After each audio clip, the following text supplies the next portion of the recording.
Okay. I guess we can start. Is it 3:30 or? Well, I talk so that takes time. Well, good afternoon, and thank you all for having me. It's great to be back. I was here a few months ago. I'm Robert Buxton, and I play classical piano, and I speak about some of the background of it. Yeah, I see there's that sun. I wonder if there's hats that you can wear or something. Or maybe should we close the curtains, you think? No? Okay. Well, the sun will move, yes, that's right. The first thing I'd like to do is improvise for you, because if you were to go back 200 years ago to the times of Schumann, Chopin, and Liszt, they improvised all the time. And improvisation is sort of like the bridge between performing a piece of music and composing it. And so I just had this idea. I always wanted to be spontaneous when I improvise. So I heard that doorbell sound that you have. It's a C and an A. It goes this. Have you heard that before? I just heard it. So I'm going to do some sort of improvisation based on that. Yeah.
Well, now, so for some real music now. I'm going to start with a piece by Gluck, and this is the melody from Orpheus and Eurydice, an opera from 1762 or 63. Gluck was a Viennese opera composer, and he somewhat precedes Mozart. And Mozart was very influenced by him, especially in opera writing. Now, the story of the opera is, of course, the myth of Orpheus and Eurydice. Eurydice dies, she goes to the underworld, and Orpheus follows after her to save her. Brings his harp, which is called a lyre, L-Y-R-E, not L-I-A-R, that's a very different meaning. And he plays the harp for the gods of the underworld. Finally, Hades is charmed and relents and allows her to go with him. But he says there's one condition: don't look back. That's the same line in a famous story from the Bible, Sodom and Gomorrah, don't look back. Anyway, unfortunately, at the last moment, Orpheus turns back to check on Eurydice, and she goes back to the underworld, gone forever. So it's a very tragic story. But in the opera, of course, this was the age of Enlightenment, the times of Rousseau and Voltaire, so they didn't want to end things on a tragic note like that. That wasn't their style. So actually, they altered the ending in the opera. Cupid intervenes, and Eurydice comes back at the very end. They have a big party, and everyone lives happily ever after. When I saw this at the Met many years ago, I was shocked at that ending. I hadn't read about that change of plot. So this excerpt from the opera, it's from an instrumental interlude called Dance of the Blessed Spirits, played by flute, accompanied by strings. It's a dance, it's a ballet-like, interlude in the opera, and it's clearly lament, Orpheus's lament for Eurydice. So it's actually not sung in the opera, it's an instrumental piece. This famous melody, there are many arrangements of it, especially violin. There's a violin version that Jascha Heifetz played, Misha Elman played, and then there's this piano version by a 19th century Italian composer named Scambati. What a beautiful sounding name, by the way, also.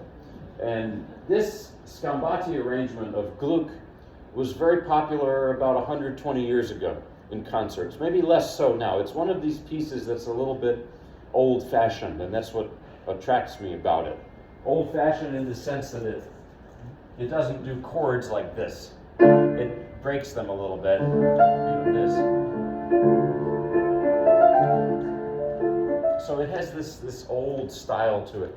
Rachmaninoff loved to play this at his concerts, and there's a recording of him playing it, which is just out of this world. So here is Gluck Scambati, melody from Orpheus and Eurydice.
now I'm going to play one of Robert Schumann's Paganini studies. The last time I was here, I played a couple of these earlier from the set. There's actually two sets that Schumann did. Schumann arranged 12 Paganini caprices total, 12 out of 24. He did Opus 3, this first set of 6, and then he took a break, and then he did Opus 10, another set of 6. So today I'm playing from that second set. I think what I played for you back in October was from the first set. Now, it's a little bit too late that I learned this a few days ago, that Schumann did not intend the first set for public performance. Well, oops. But he meant it as a pedagogical study. Maybe he was wrong. I think they're great pieces, but that's what he had in mind. But the second set from which I'm playing today, Schumann took a lot more liberty with Paganini's violin music, and he made it more his own. And he definitely intended it for public performance. None of these are played very much in public anyway. But Paganini was born in the late 18th century, lived into the 19th century. He was very controversial. He was like a rock star of that time. I always think of somebody like Jimi Hendrix or somebody. You either loved him or hated him at the time. Many people thought he was possessed because of his wild way of playing, even the way he conducted, his life. It was like a rock star. But the Romantic generation, they were a bit younger. They heard him, like Schumann heard Paganini play in the 1830s, excuse me, not 1830s. And he was just blown away. The Romantics wanted to be like Paganini. And Paganini is interesting because, like Beethoven, who had a similar effect on the Romantics, Paganini straddles not only two centuries, the 18th and the 19th, but two very different times. In this period, the monarchies were falling. First the American Revolution, then the French Revolution, then Napoleon, and just the whole world was changing in a geopolitical way. And Paganini reflected this. One of my favorite violinists, Ivry Gitlis, said Paganini was like the Big Bang in music. Nothing was the same after him. Now, this piece I mentioned, Schumann takes more liberty with the arrangement. It doesn't sound a whole lot like Paganini anymore. It sounds like Schumann. This would be like literary translation. You can translate a text and try to be word for word. That's what Schumann did in the first set. In the second set, it's as if he's taking more freedom with it. It's not such a literal translation. And sometimes those are more compelling to read when a translator puts their own, imagination into it. But you feel Schumann's personality here.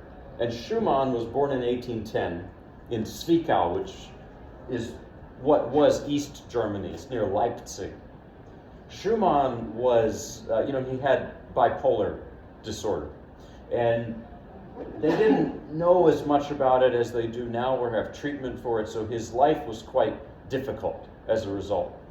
And one of the hallmarks of Schumann's music is that it has rapid changes of character. And some people attribute this to his bipolar, his manic depressive side. So this piece is an example of that. It starts out very, like an elegy, and then it turns into a march all of a sudden. So you have like, and then just all of a sudden out of the blue. And this is the sort of thing that makes it not always such easy listening, these rapid changes. There's someone who said, he was a pianist who said, Schumann's music is like shish kebab. You have a little bit of this, a little bit of that, but no unity. This was a criticism. I totally disagree, because shish kebab is wonderful, by the way, and so is Schumann. But that's just how he was and what his music is like. But even more, I think, than the condition that he had was that he was a very literary person. He wanted to be a novelist. And the literature he loved was E.T.A. Hoffmann, Jean-Paul Richter. These were writers who wrote novellas with rapid changes of character and plot, like spliced plots.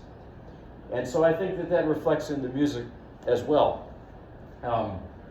Schumann created characters for the two sides of himself. They were literary characters. One was Florestan, that was his manic side. And you hear some Florestan in this piece. And then the other was Eusebius, and that Eusebius is the depressive side. And you hear that here as well. You hear both. So this is Schumann, his arrangement of Paganini's C minor Caprice.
Schumann is one of my absolute favorite composers because there's so much depth there.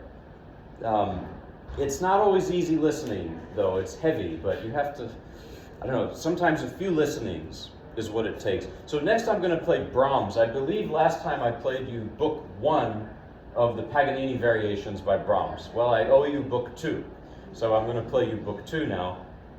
Brahms, as a young man, Gesundheit, speaking of German composers, Brahms walked up to the doorstep of Robert and Clara Schumann's home in Dusseldorf in 1853. He knocked on their door. He had some of his early compositions with him, and he was looking for some advice. Well, the Schumanns listened to him play his, excerpts of his work, and they said, "Why don't you just live with us? You're so brilliant." And so Brahms lived with the Schumanns, and he absorbed their musical and cultural world. Unfortunately, Robert Schumann's mental and physical health started to really deteriorate around this time. He tried to jump into the Rhine River in the middle of winter, the icy Rhine River, and he was institutionalized. No visitors were allowed. Actually, Clara snuck in at the very end. And he only lived to be like 47 years old. He died not long after that. Clara was pregnant with their 7th child at this time, and she was a great musician herself. She was a touring pianist. And so she would go away on these tours, and the young Brahms actually helped take care of the kids at this time. So they were very close. Now there's a bit of a myth that comes up in all of this at this time, that the young Brahms and Clara Schumann, quite a bit older than him, had some sort of romantic relationship. And they probably didn't. First of all, knowing all of that, how could it have been? It was just too tumultuous of a time period. But what there definitely was some unspoken, unrequited feelings between the two of them. And they wrote these long letters to each other throughout the rest of their lives. Actually, I was just reading about it this morning. Both of them destroyed a lot of those letters, so I don't know. But it was more of an unspoken thing. And I think that that's, the thing that sort of defines Brahms's music and his life in a way. He was a loner, and he had this deep connection to Clara, but he was, a person who lived in solitude. And you feel it in his music. There's a loneliness to it, and something reserved about it. But under the surface, a volcano is brewing, So Brahms he was from Hamburg, which is a city in the north of Germany. And people from Hamburg, I know some people from there, they're not known for wearing their hearts on their sleeves. That's not a city like that. But that doesn't mean that the emotion and the feeling is not there. It's there, but it's deep down, So the Paganini Variations, what Brahms did is he took the famous 24th Caprice by Paganini. And he does these variations on it. By the way, this is not an arrangement the way that the other two pieces I played are arrangements. This is a theme and variations, where he really takes that idea and makes it completely his own. It's not transcribing. So Brahms envisioned these as exercises for the fingers, and they are very tricky. One of them from Book 1 sent me to the orthopedist when I was learning it, and it was right here, this joint right here. I changed what fingers I put on what notes, and it actually fixed the pain. But the orthopedist said, "What's causing you pain?" I said, Brahms. Brahms is causing me the pain. So, but what happened is, as he wrote these exercises, he realized that they had musical value, and he decided to change them from exercises to this set of variations.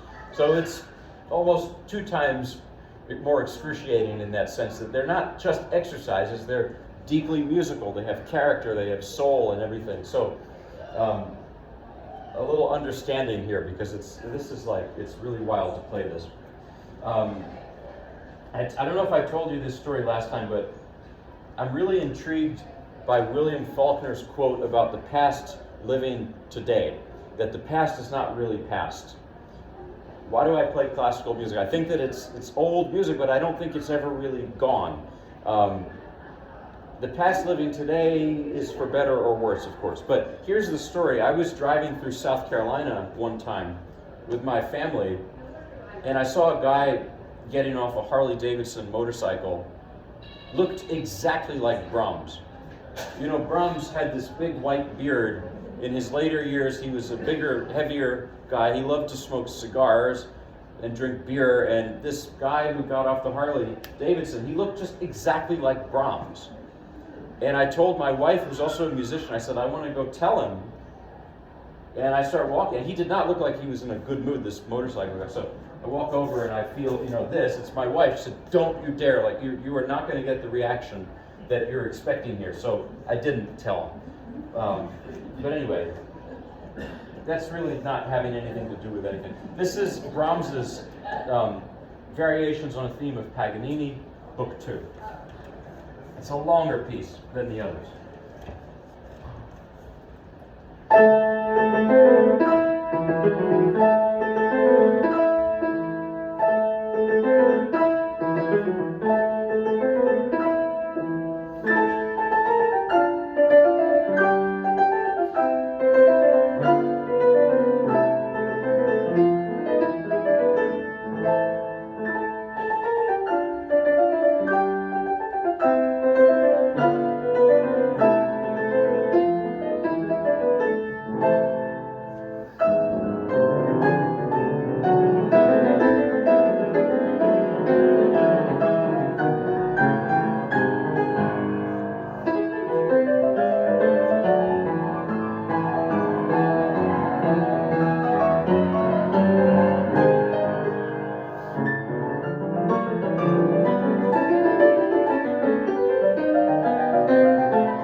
Well, I'd like to now move to a very different style of, well, it's still classical music, but let's go to France now. I'm going to play Claude Debussy.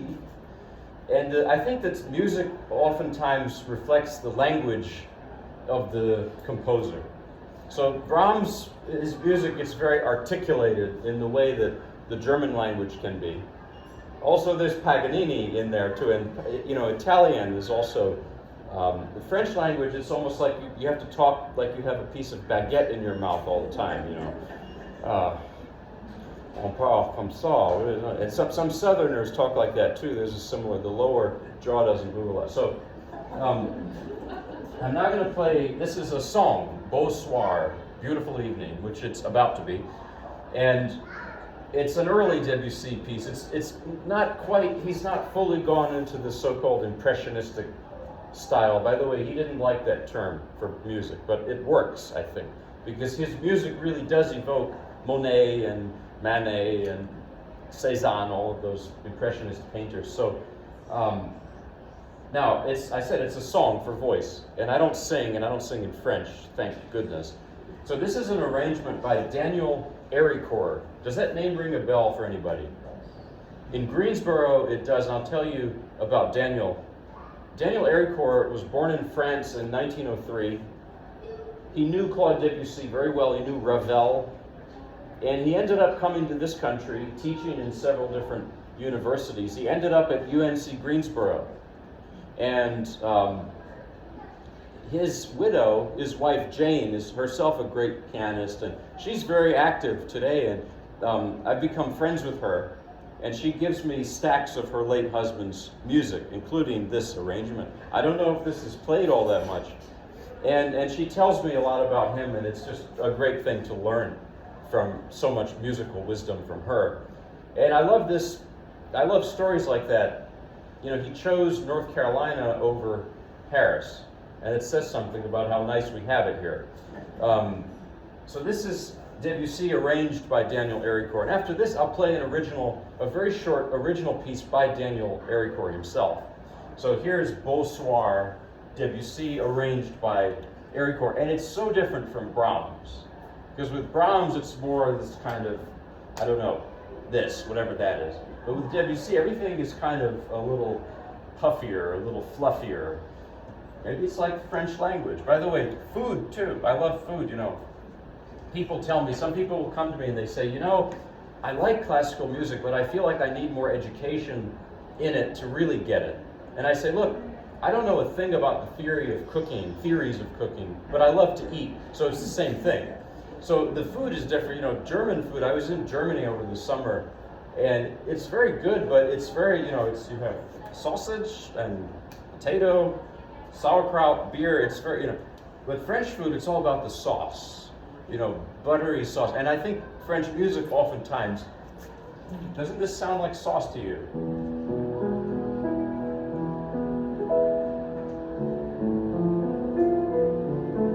It's that vague thing, and that's what makes Debussy, I think. So here is the piece. Oops, that note was not cooperating.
so here's now Daniel Héricourt, his original composition from the 1920s.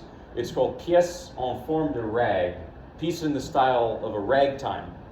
So it's really wonderful in the sense that it's a ragtime, but it's got some weird chords because it's a little bit avant-garde. You know, it has some things like this and this. Because look, the 20th century was a traumatic century, especially at this time in France, after World War I. 1/3 of the male population died in that war. And I was amazed to hear from, because I was thinking about that, and Jane Héricourt, his widow, told me that Daniel was in the French army in the First World War. Now, he was very young, and he didn't see battle. He was in the marching band. So he was a pianist, but they had him play the xylophone. It reminds me a little bit of that Woody Allen movie, Take the Money and Run, where he plays cello in the marching band. But I definitely think that the First World War must have had an effect on Daniel.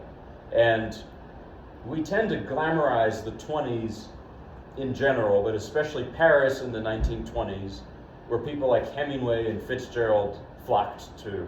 But it was a very traumatic time. And it was not all just, I mean, the way I'd characterize it is elegance, spit and polish elegance, but underneath it, a lot of suffering, trauma, you know, PTSD maybe we'd call it. And, you know, Hemingway is a good example of this because his writing, it reflects the style of this time. Like, he didn't write long, flowery sentences. If Debussy was a writer, that's what his writing would be, flowery, you know. Hemingway would write short, terse, like typewriter-like things. And that's what the music was like, too, in the 20s. Because really, the arts, everything was affected by that war and by that change of culture. There were many composers who couldn't even compose at all in the 20s.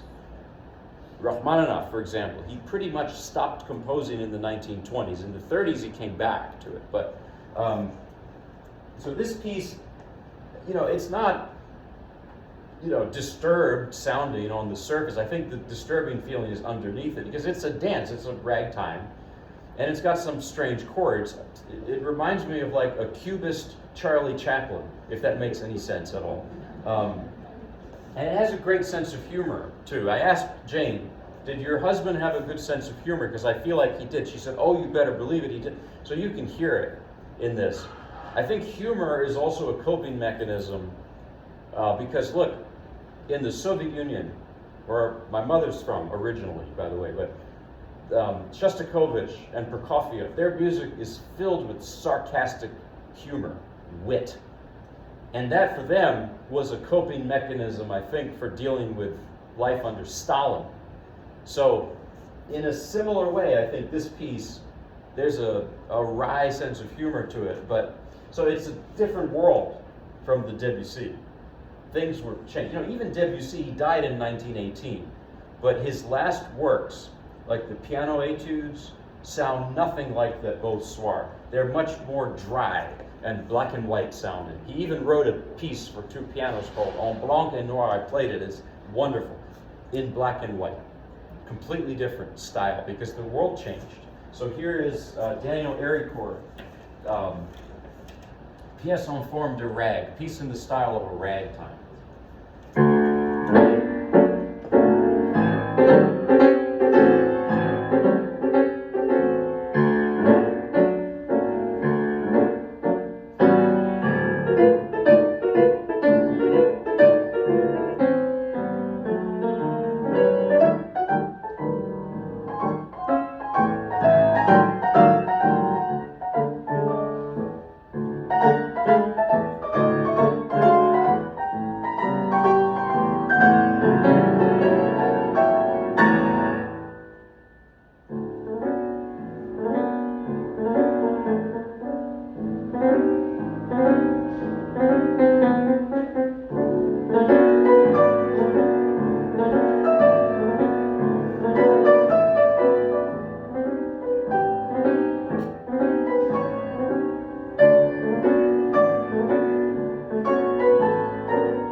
close, I'm going to play a few more things.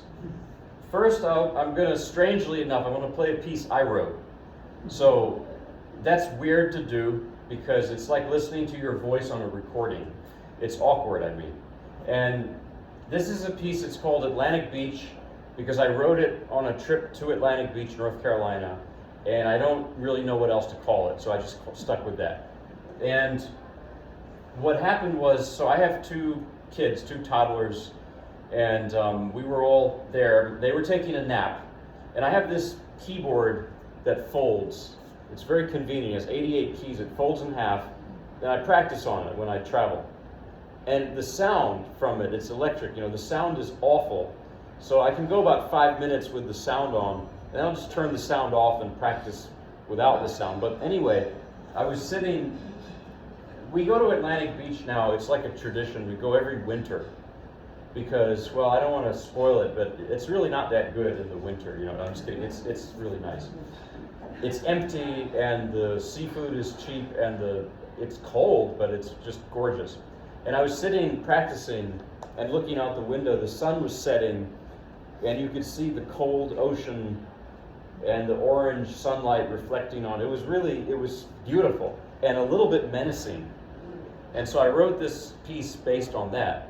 Now, funny story, I've been thinking about this thing in literature called the intentional fallacy, which is that after somebody writes something, they don't own the meaning of it, or they can't dictate what they meant by it. And this is popular in literature, but in music we don't talk about it so much.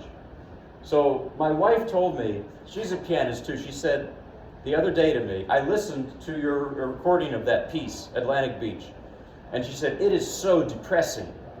I said, what?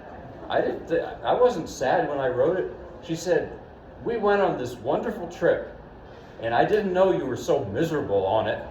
And so we got into this little discussion about it. I eventually said, you're right, because that's what you do, But I don't know. But that's an example of intentional fallacy. I didn't mean it to be sad, but that doesn't mean it's not. Because when you listen to something, it's your reaction that matters, right? So anyway, let's see what I can do with this piece. The funny thing is, in general, I'm sort of more of an extroverted person, but when I write music, it always comes out very quiet and very slow, like this piece. Go figure. So here it is.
Is it sad? I don't think so, but I just think it's peaceful.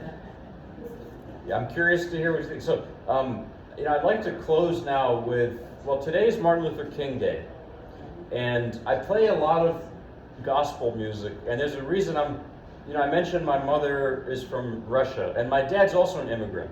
He's from Southern Virginia, and he raised me on gospel. The kind of gospel he raised me on is a little different, a little more of that country gospel, but today I want to focus on the gospel of Mahalia Jackson, the stuff she sang, because she was such a huge part of the civil rights movement. Actually, the I Have a Dream speech was her, because Martin Luther King had prepared a different speech for the March on Washington. He was reading it, it wasn't going that well, and she was standing right behind him and just shouted to him, "Tell them about your dream." Well, you don't argue with Mahalia Jackson. So he put the speech away and told that, just riffed, ad-libbed. And so I want to play two of, these, usually when I play gospel, it's more by ear. But with Mahalia Jackson, I think she's such a great musician through and through, and person, by the way, too. I wanted to write out exactly as much as I could what she did. So these are things I wrote out. And I want to play first. I haven't played these in a while, so I hope I can do it. But Precious Lord, which was a hymn written by Thomas A. Dorsey from Georgia, originally from Georgia, ended up in Chicago. There was the Great Migration in those days, in the 20s actually. Dorsey wrote this after his wife and child died during childbirth. Unthinkable. And he wrote this hymn. And Mahalia Jackson sang it a lot. Martin Luther King requested that she sing it at his funeral, and she did. So the way she sings Precious Lord, it's a style of gospel music in the African American tradition that does not have a fixed beat. It's free verse, almost like a recitative in an opera. It's like prosaic in a way. It's not metered, is what I'm saying. So here is my attempt to make a piano sound like Mahalia. You can't quite do it, but you can try. So.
And finally, I want to close with another gospel arrangement of a Mahalia Jackson recording. This is We Shall Overcome, which is sort of a folk gospel song. In the 1950s, Mahalia Jackson sang it in a more upbeat way, like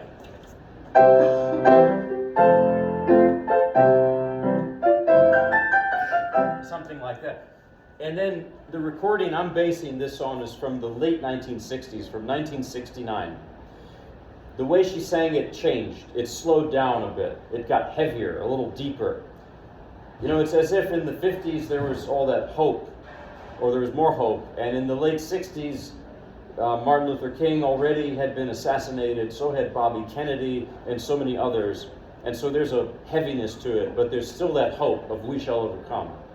And this song was the anthem of the civil rights movement, really. So when she did this recording, it's on YouTube, you can find it. It's in Sweden, she's singing it. And she's already, Mahalia Jackson is in very bad health at this time. Regardless, the way she sings it is so powerful and incredible. So actually there's at the very end of that performance, she walks off stage, leaves the microphone, and keeps singing, and the sound fills the hall anyway. That's how powerful her voice was, and her spirit too. So this is We Shall Overcome. I did this arrangement right after COVID started because that's the music that just came to my head. I thought I need something to give a little hope. So here it is.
Well, thank you very much. Have a great evening, and would love to see you soon. So thank you. Thank you. Bye-bye.